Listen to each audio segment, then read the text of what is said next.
Malam, PDRM dan ATM telah mengadakan sebanyak 784 sekatan jalan raya di seluruh negara dan melakukan pemeriksaan ke atas 358,593 kenderaan.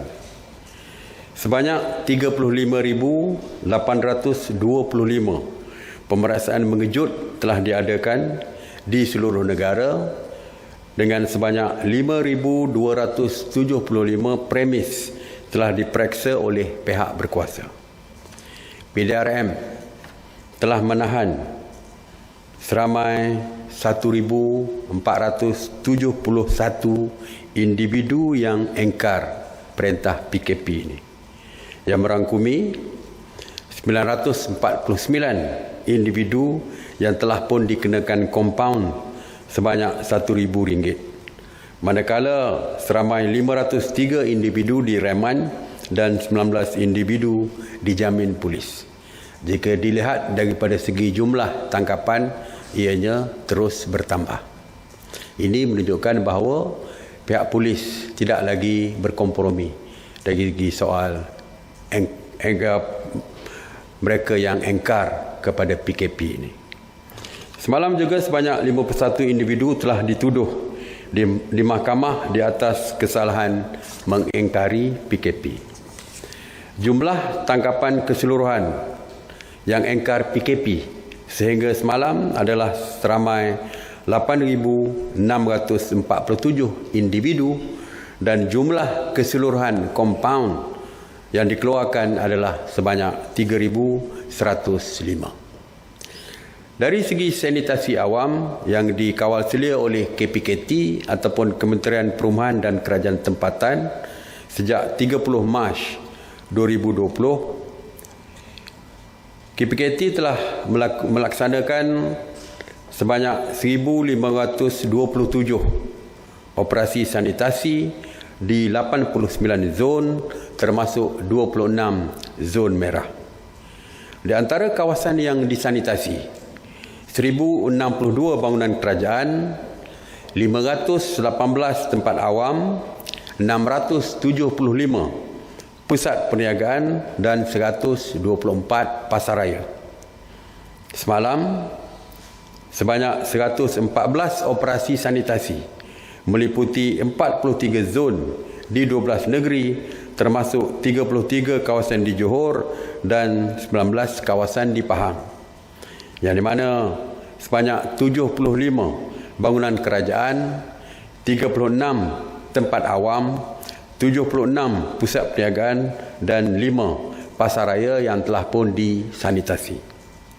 Semalam juga sebanyak 9 kawasan guna sama, skim serata kos rendah dan sederhana rendah, zon merah di Selangor telah disanitasi menjadikan jumlah keseluruhan 26 kawasan guna sama zon merah di Selangor telah pun selesai disanitasi.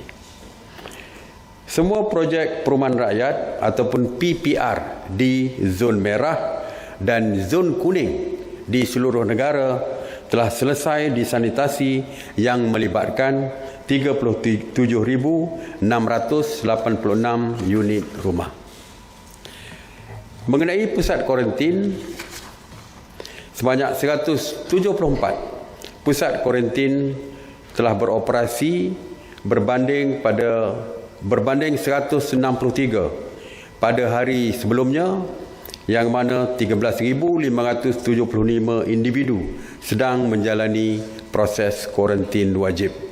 Semalam, seramai 390 rakyat Malaysia telah pulang ke tanah air dan telah pun dikuarantin secara wajib.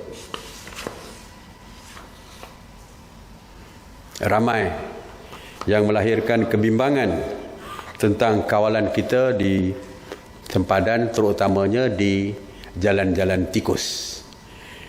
Kita mendapat laporan daripada pihak PDRM, ATM dan juga APM bahawa kita sentiasa mengawal pintu sempadan kita, terutamanya jalan-jalan tikus yang digunakan oleh pendatang tanpa izin untuk memasuki negara kita. Seperti kita tahu, sempadan kita telah pun ditutup kepada kemasukan semua warga asing, dan jalan-jalan tikus juga kita sentiasa memantau untuk memastikan tiada warga-warga asing yang menyeluduk masuk ke negara kita.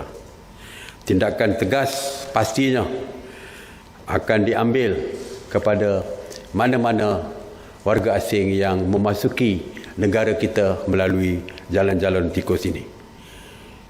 Setakat hari ini, tiada pencerobohan daripada warga luar yang dikesan yang memasuki negara kita melalui jalan-jalan tikus yang saya sebutkan tadi.